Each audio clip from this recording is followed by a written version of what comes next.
Este é o Projeto Break, um podcast que explora a cultura do café da manhã pelo Brasil e pelo mundo.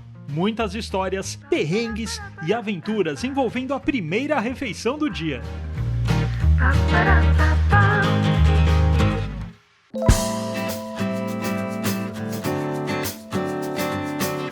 Olá, esse é o Projeto Break, um podcast que explora a cultura do café da manhã pelo Brasil e pelo mundo. Muitas histórias, perrengues e aventura envolvendo a primeira refeição do dia. A convidada de hoje é a chefe Giovanna Nakarato. Ela vive em Caruaru, interior de Pernambuco. Giovanna já tocou as panelas do premiado Astrid de Gaston no Peru, Remanso do Peixe em Belém do Pará e em São Paulo passou 3 anos com Rodrigo Oliveira, chefe do restaurante Mocotó, especializado em culinária nordestina. E é do Nordeste que ela gosta mais, farinha, farofa, cuscuz, buchada, tudo junto e misturado, nesta farta mesa de café na manhã pernambucano.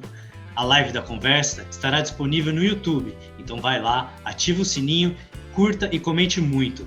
Nós nos alimentamos dos seus comentários. Tem também a página do Instagram, cheia de novidades. Bem-vinda, Gi, tudo bem? Tudo bom, Gui, você, um prazer. Estou aqui de xícara de café na mão pra gente bater esse papo. O prazer é meu, obrigado, Gi. Gi, então conta aí, como que é esse de jejum épico, logo cedo, com praticamente tudo que tem na geladeira? Então, eu amo o café da manhã, é a minha refeição favorita do dia. Eu acordo mais cedo para poder tomar um café mais tranquila, independente. Então, se eu tiver um compromisso às 7, eu vou acordar praticamente às 5 para dar tempo de fazer tudo.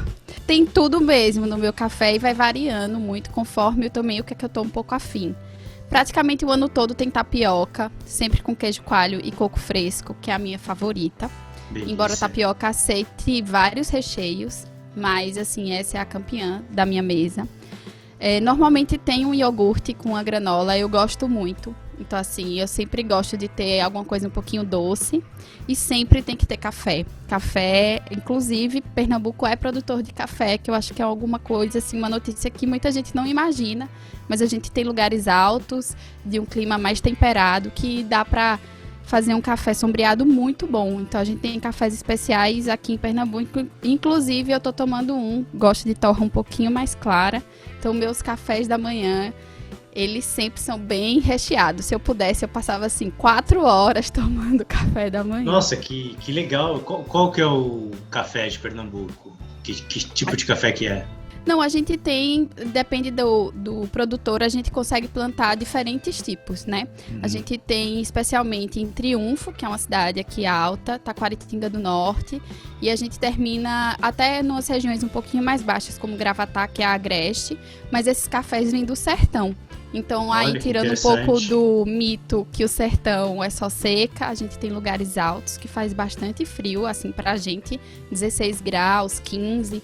Então, a gente tem lugares mais úmidos no sertão também e a gente consegue plantar esse café sombreado que fica super gostoso. Então, varia muito de produtor e a gente tem trabalhado com torras um pouco mais claras, favorecendo mais, assim, esse lado mais floral e frutado do café e tem rendido boas xícaras.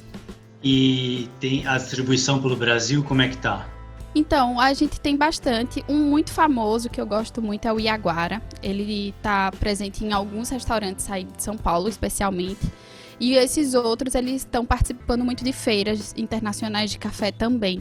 Então, normalmente, quem vai muito para as feiras que acontecem especialmente em Belo Horizonte, existe muita troca de café e o café pernambucano está indo por aí muito mais pelas feiras, para pequenas cafeterias especializadas do que para grande distribuição. A gente ainda não tem uma distribuição, uma produção tão grande, mas a gente já consegue chegar aí com bons cafés, bons grãos aí por São Paulo, sim.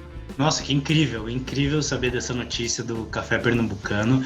E Gi, você falou da tapioca, que você gosta também de algo doce para acompanhar seu cafezinho. O que mais você come? Eu fiquei sabendo que tem carne, que tem cuscuz, que tem praticamente tudo na geladeira. Como que é isso? O nosso café da manhã, ele é muito caprichado, especialmente porque aqui começa a amanhecer muito mais cedo. Né, aqui, assim, dependendo da época do ano, 4h40 da manhã, a gente já tem um sol, então 5h30, 6 horas é um sol muito forte. Então a gente tem sempre um cuscuz com uma carne guisada, que é aquela carne cozida com molho. Então, sempre uma carne mais molhada para poder absorver esse cuscuz que é mais seco. Diferente do cuscuz paulista, o cuscuz nosso é um floco de milho. Na verdade, é esse milho pré-cozido e ralado, e aí faz esse floco. E aí a gente cozinha ele no vapor. Então, tudo que tiver um pouquinho ou leite, carne com molho, salsicha. E o mais legal, Gui, é que ele tá na mesa de todo mundo, esse café. Então, assim, da classe A pra classe C, o que vai mudar nesse café é a quantidade de proteína e a qualidade dela. Então, eu acho muito interessante, morei muitos anos em São Paulo, quando às vezes olhavam pra mim e falavam, mas vocês comem carne no café da manhã. Aí eu sempre brincava, porque presunto não é carne, né, gente? Então, tem muito desse mito. É um café muito farto, porque o dia, normalmente as pessoas passavam na roça. Então, isso acompanha o interior do Brasil também, cafés mais fortes. Mas, assim, o nosso forte, não, assim, no Nordeste, especialmente, em Pernambuco, que eu vou falar, não é pão. Porque pão sempre foi muito mais caro, a gente não tinha acesso aqui no Brasil a trigo, né? Então, para chegar no interior, ainda chegava aquele pão bem murcho, bem velho. Então, o que é que vai ter na nossa mesa é tapioca e cuscuz. Então, na nossa literatura, às vezes você encontra, no lugar onde está escrito pão, ele está se referindo ao cuscuz. Então, ele fala pão de milho, é esse cuscuz. Então, o cuscuz com carne, com bolo, tem muito bolo. Algum bolo diferente? Geleia. Bolo de macaxeira? Como que é o bolo daí? A gente tem bolo de macaxeira e tem bolo de mandioca, que são diferentes. Vocês chamam mandioca e mandioca brava. A gente chama de macaxeira essa mandioca. E mandioca brava a gente chama de mandioca. Então, esses bolos de mandioca são aqueles bolos que ele tem muito mais liga. Então, é um bolo que às vezes você olha, o pessoal, especialmente aí do Sudeste, acha estranho, porque ele é um bolo mais gomento. Porque a mandioca, ela tem goma. E essa goma... Ele é molhadinho, Molhadinho, então a gente tem engorda marido, a gente tem pé de moleque. Engorda marido, como que é o engorda marido? O engorda marido é maravilhoso, porque ele é a base de muito ovo, leite, açúcar e mandioca, farinha de mandioca. Então, ganhou esse nome porque as esposas faziam e o marido chegava e aí dizia que era engorda marido porque os maridos... Que delícia, nossa, uma delícia esse bolo. Então a gente tem muita assim fartura, porque acho que a forma que a gente consegue se relacionar com o mundo aqui, especialmente no Nordeste, é a forma com que a gente recebe as pessoas. Então... o nordestino, o sertanejo, ele pode praticamente não ter muita coisa em casa. Mas o que é que ele vai fazer? Ele vai colocar tudo na mesa para te receber. Então ele vai te apresentar o que ele tem. Ele, ao mesmo tempo que ele pode não ter muita coisa, ele te apresenta tudo que ele tem. Então tem uma frase que diz que no sertão, assim, não falta nada e falta tudo ao mesmo tempo. Porque assim, as pessoas vão dar tudo que elas podem para te receber, sabe? Isso é maravilhoso. E começa logo cedo isso, gente? Essa apresentação, esse lado de querer agregar, começa de manhã? Começa. O café da manhã é em família, é um ponto de encontro? E normalmente algumas casas termina sendo essa casa meio do quartel-general, assim, né? Esse QG do encontro, porque às vezes... Um morador vai saindo de uma casa que encontra com outro, já serve uma xícara de café, que aí já serve um bolinho, e aí vai encontrando, tem um beiju, tem o cuscuz, e termina encontrando num canto, comendo aquilo tudo. O que vai sobrando já vai fazendo a marmita, que aí já leva pro campo, se vai ficar para almoçar.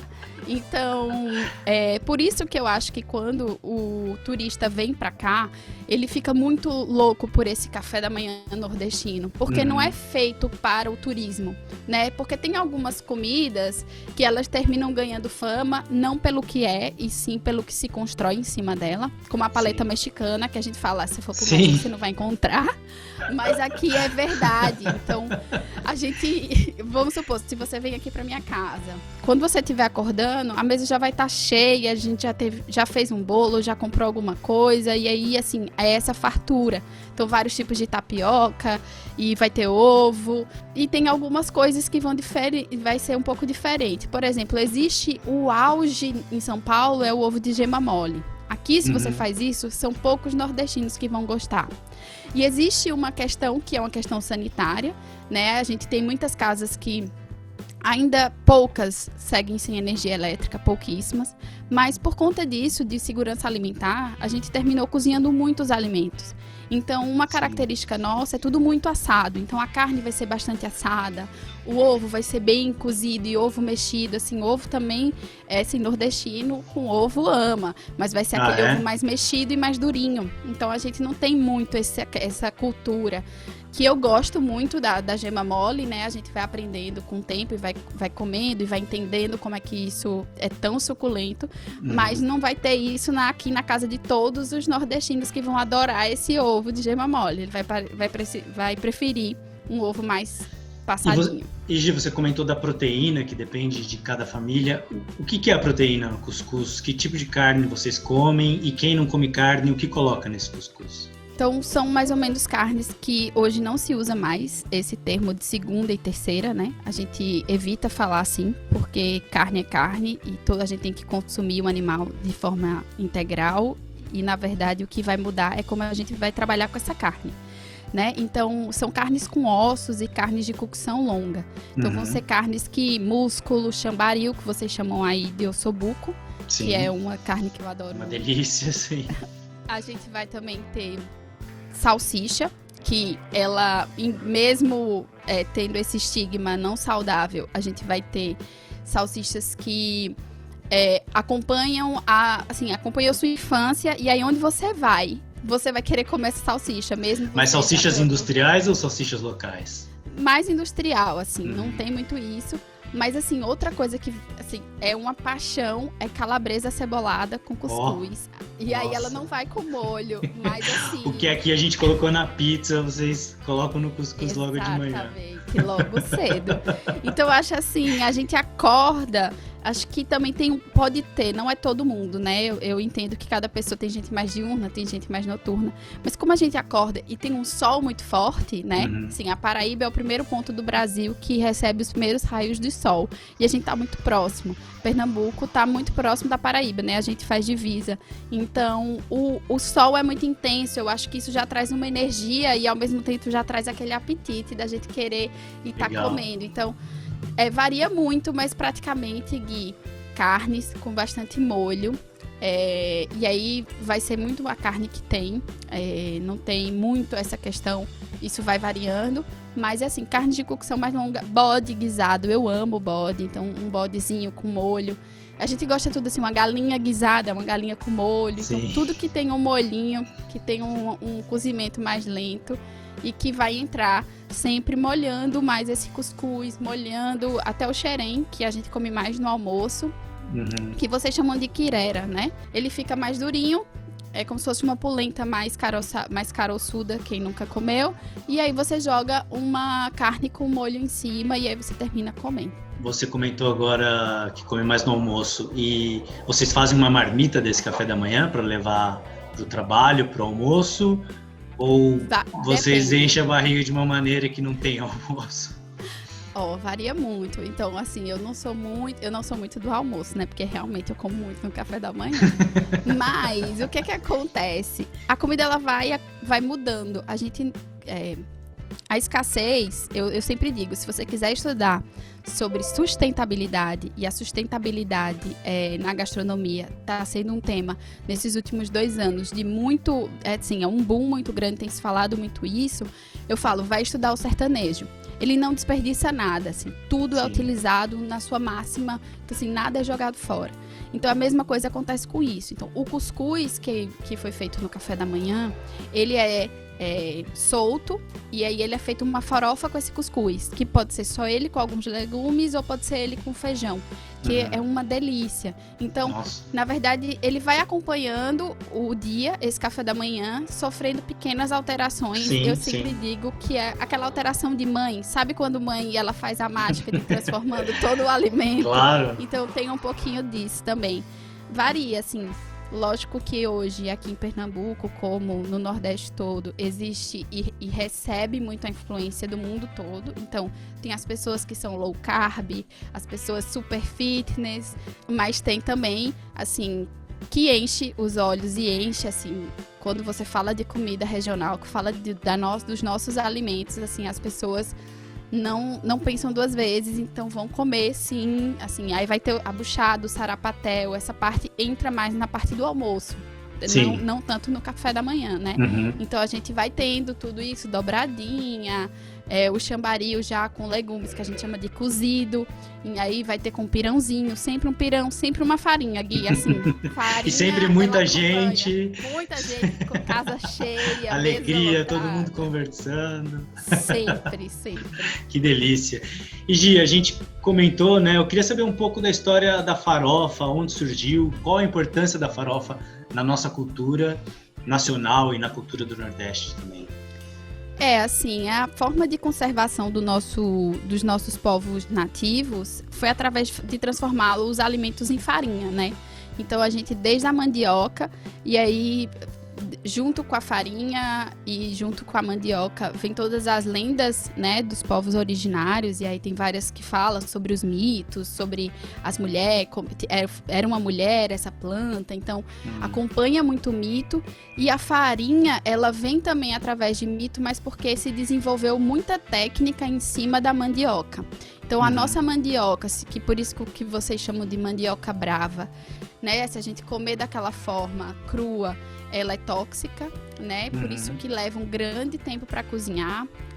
O tucupi, que é feito com esse líquido que sai, ele cozinha pelo menos 7 dias. A maniçoba, que é feita com a maniva, que é a folha, também cozinha muito.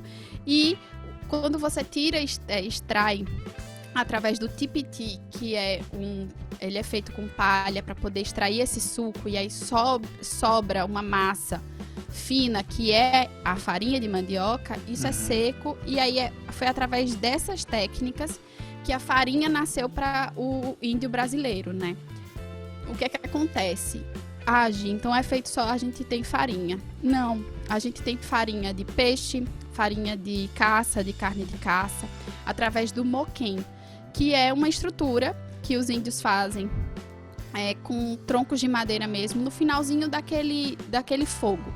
Então, o que acontece? Ele fica meio defumado e seco ao mesmo tempo. Então, foi feito o alimento naquele fogo.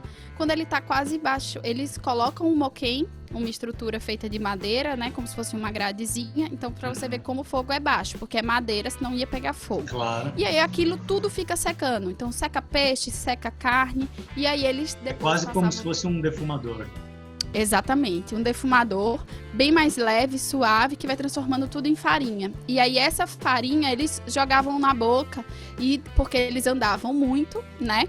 E não podiam carregar peso, e carregando farinha, eles jogam na boca, então ele tem proteína, ele tem ao mesmo tempo carboidrato, que é a farinha de mandioca, e isso acompanhou. Por isso que quando a gente faz alguma refeição fora do Brasil e a gente coloca uma farofa, sempre as pessoas falam, o que é essa areia aqui no prato? E fica um pouco sem entender. Mas, na verdade, é a nossa forma de... Eu sou apaixonada por farofa. Eu acho que eu não consigo comer sem farinha de verdade. Eu acho que dá um toque, dá crocância, ao mesmo tempo ela tem gordura. A farofa, diferente da farinha, ela já é algo que tem que ter um pouco de umidade e um pouco de gordura. E aí varia do que você vai colocar. Você vai colocar bacon, você vai colocar couve, você vai colocar ovo, né? Ela, assim, termina sendo quase uma refeição. E também a farofa, ela pode ser de diversas outras coisas, como eu disse, de cuscuz, não precisa ser necessariamente de farinha de mandioca, tem farinhas de milho, né? Tem outros ingredientes, mas assim, isso é muito a gente. Farinha, farofa, isso fala muito da gente ser brasileiro. E aí ele acompanha a gente do norte até o sul, né? O sul termina recebendo uma influência maior de outros povos, né? Povos andinos, mas ainda assim a gente tem a nossa farinha de mandioca acompanhando a gente e ela vai mudando. Então, dependendo da quantidade de água que você coloca, a gente faz mingau, a gente faz pirão, a gente faz chibé, a gente faz tacacá. Então, a gente tem diversas comidas que vão mudando do litoral até o interior do Brasil, com o sertão. Sim. E o que vai mudando é a quantidade de água que a gente coloca nessa comida. Então tudo reaproveitável e tudo de origem indígena, técnicas utilizadas até hoje, né? é um ponto que a gente precisa ter mais orgulho e usar mais. Assim, são as nossas técnicas culinárias que a gente precisa saudar e louvar muito as técnicas francesas, mas a gente não pode esquecer que o que a gente faz no Brasil também é técnica. Sim, com certeza a gastronomia trazer as técnicas regionais, né, para nossa gastronomia. E Pernambuco, né, que é muito rico em cultura, arte, folclore, a festa junina, né? Como que isso é traduzido na culinária? Quais são os momentos na época da festa junina? Tem algum cardápio diferente ou é sempre o ano inteiro essa abundância, essa alegria? Como funciona? Quando eu me dei conta, e eu confesso que eu me dei conta um pouco tarde, assim, já na vida, de entender o que era a festa junina, o que é o São João. É a festa da colheita do milho. Então, a gente está falando de uma festa que está celebrando a colheita e a fartura, a abundância. Por isso que a gente tem dança, por isso que a gente está celebrando, que às vezes a gente esquece, né? A gente vai vivendo e aí em São Paulo tem muito quermesse e tudo, e a gente às vezes esquece. Mas o que a gente está comemorando? A gente não está comemorando o dia de um santo. A gente está comemorando a colheita que deu certo. Então, assim, a gente planta o milho e aí, exatamente depois, assim, a gente até diz que a gente planta no dia de São José, que é o dia que chove, perto dali, e a colheita dá exatamente ali próxima, já em junho. Quanto tempo isso? 3 meses, mais ou menos. 3 meses. Abril, maio, junho. Então, o que acontece? Acontece que a gente está celebrando que deu certo. Então, assim, o sertanejo, o nordestino, o agrestino, né? Eu sou do Agreste. A gente, assim, passa por períodos de pouca chuva. Então, o que na verdade é? A gente, como seres humanos, ao longo de toda a história do mundo, a gente consome aquele produto que está próximo da gente. Porque um lugar come tanto pão com trigo e a gente não come. Porque aquele lugar não é um lugar de abundância daquele produto. Então, quando chega junho, o que a gente vai fazer? Tudo que a gente pode fazer com milho. Então, a gente vai fazer, vocês chamam de curau, a gente chama de canjica. O que vocês chamam de canjica, a gente chama de munguzá.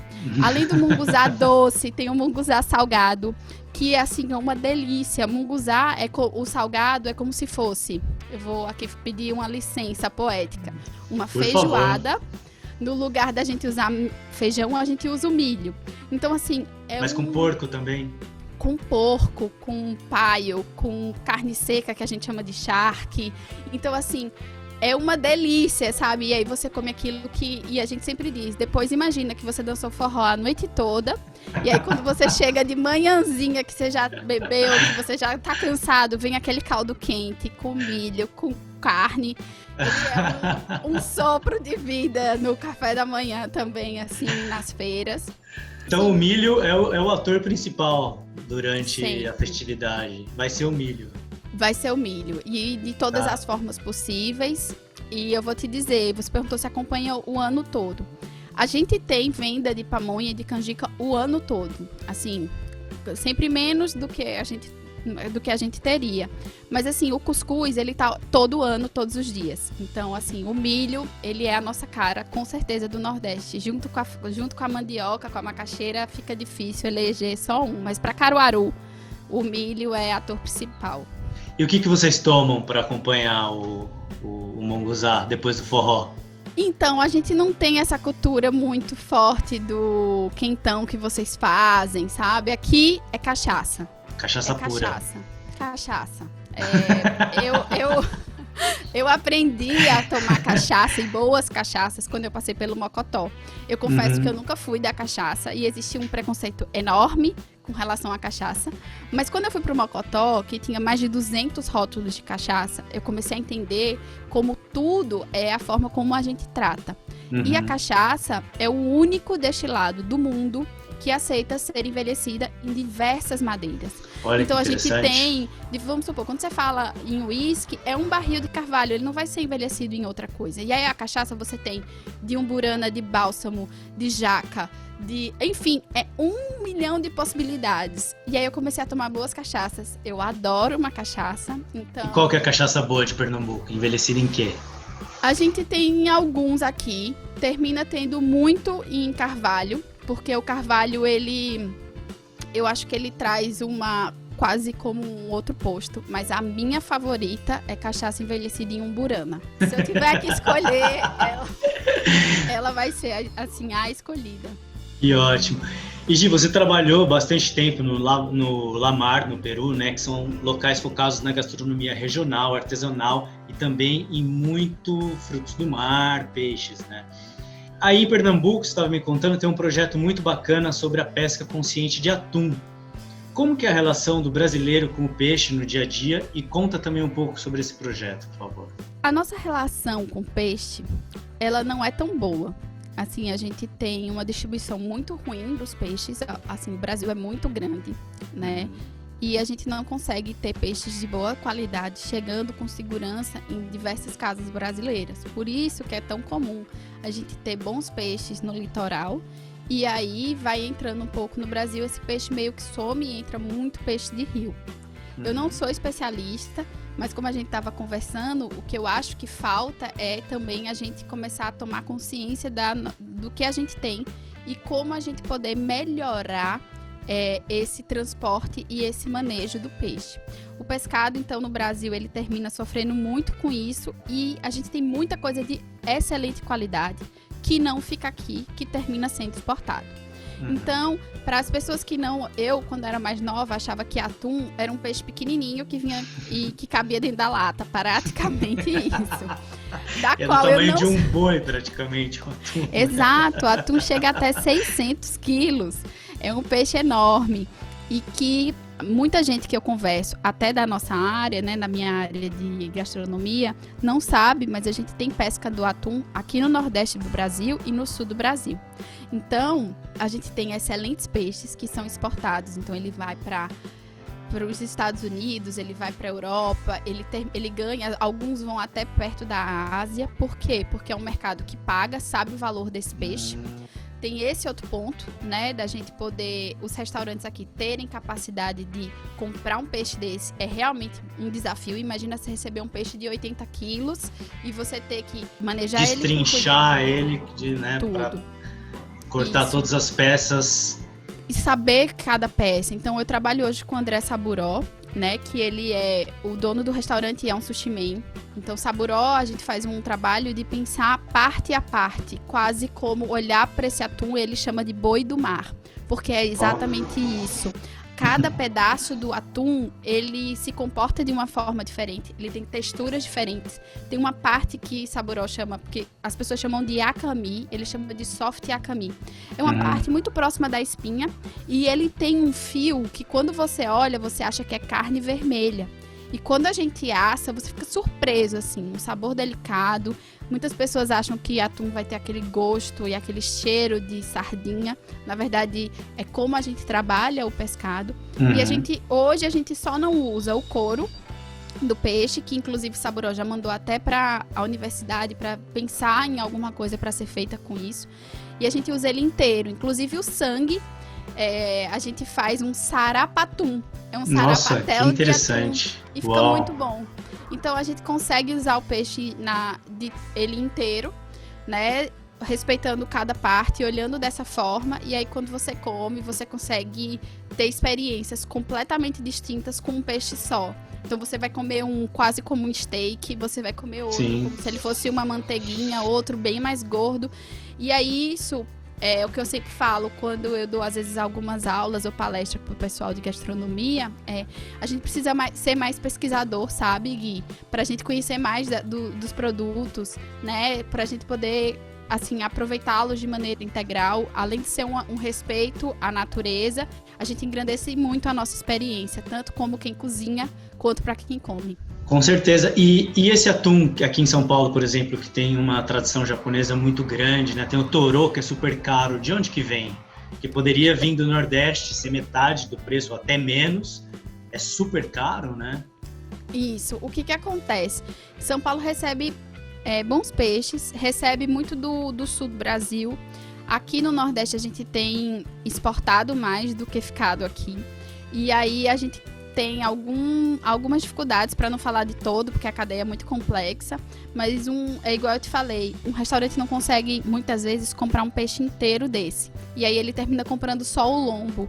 E aí, dependendo da empresa, né, que faz a pesca do atum, ele não consegue vender só um pedaço, né? Só a barriga, que é, né, essa parte mais gorda do torô, ou do otorô, ou depende do peixe, e aí isso termina complicando um pouco. O que eu acho que poderia facilitar é se a gente tivesse uma união maior entre alguns restaurantes e eles pudessem fazer uma compra coletiva, talvez, e dividir esse peixe, né? Mas aí é um trabalho muito da gente ir trabalhando entre nós, esse lado um pouco mais...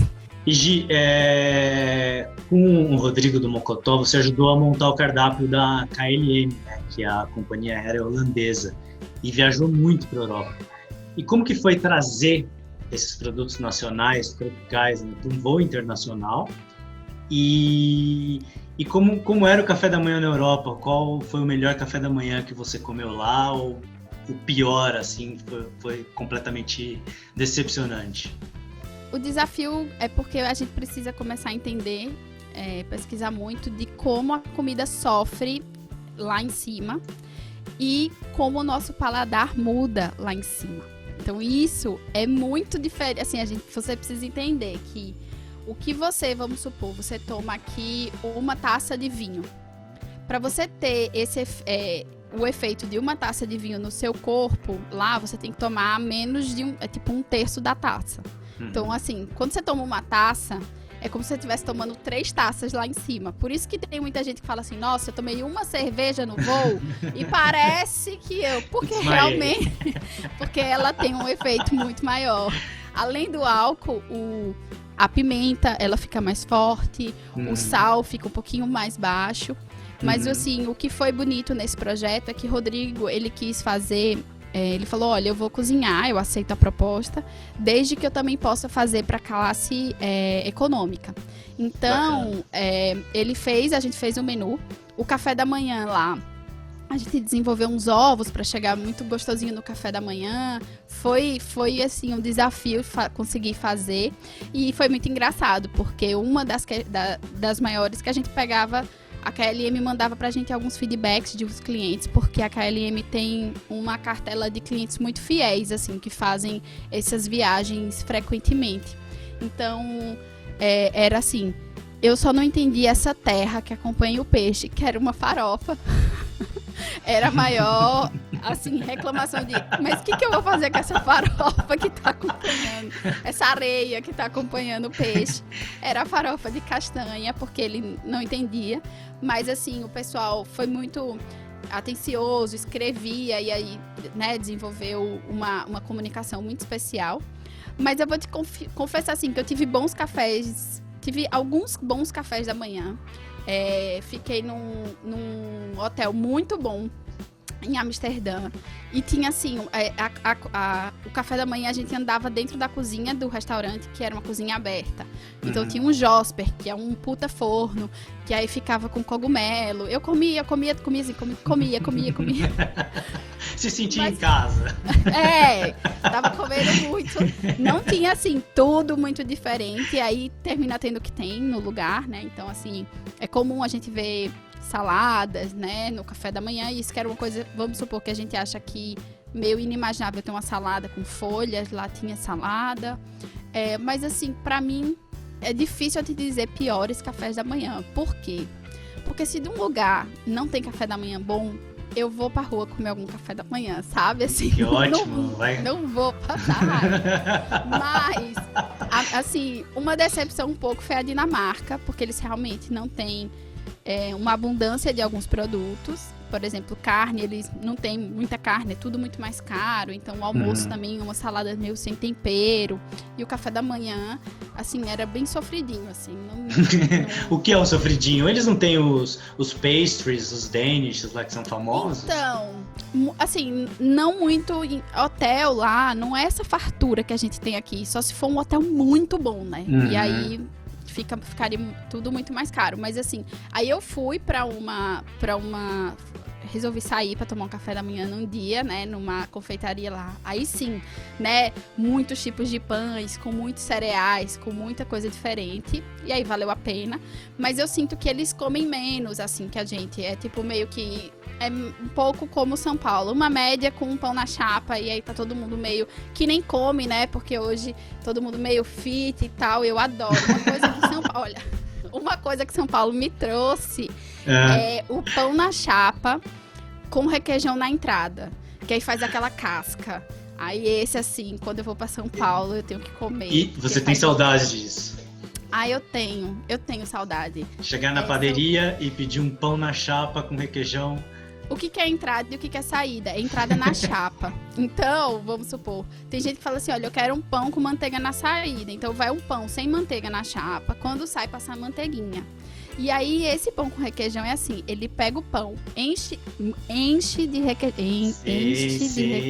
São várias colheradas. E aí vai na chapa bem quente, ele faz uma casquinha. Então, por fora fica uma casquinha. Gente, tô com água na boca. Por fora fica uma casquinha e quando você morde, dentro tá assim um creme de requeijão.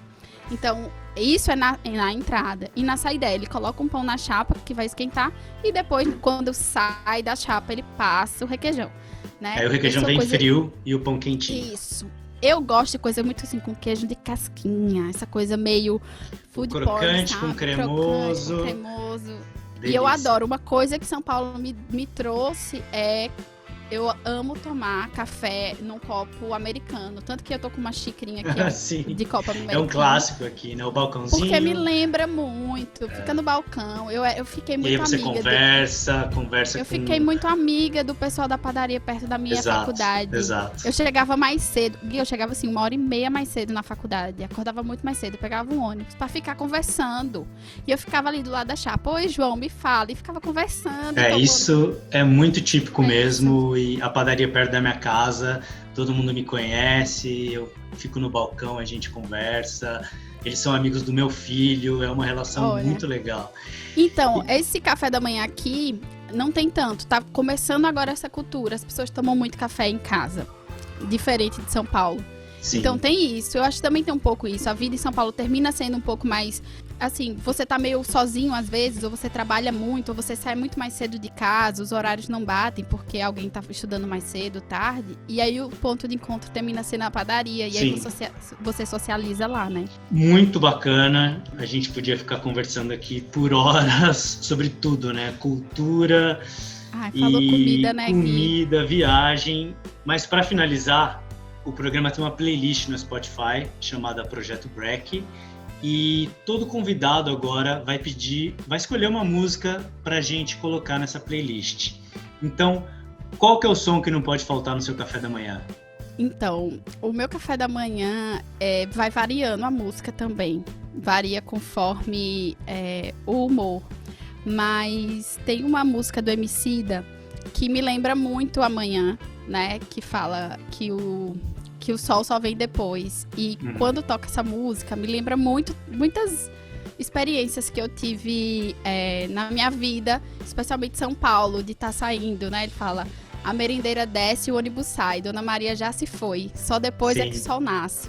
Então, pra mim, essa é a música do café da manhã, assim, que fala muito sobre o dia nascendo e a gente já tá de pé. Eu acho que isso também fala muito do nordestino e de todo mundo de nós todos que trabalhamos cedo. Sim. E eu adoro amanhã. Então, toda vez que essa música toca, quando eu preciso sair para trabalhar muito cedo, eu coloco ela no máximo, no carro ou no fone, aqui em casa ainda, já para me dar essa energia. Ótima pedida para playlist, Gi. Bom, Gi, demais. Obrigado. Adorei as histórias, adorei tudo. Pessoal, siga, curte, comente, siga o Projeto Break no YouTube, no Instagram e também no Spotify. Gi, um beijo, obrigado mesmo, valeu pela participação. Obrigada, adorei o projeto, desejo vida longa. Eu sou uma podcasteira, então vou escutar todos os episódios, tenho certeza.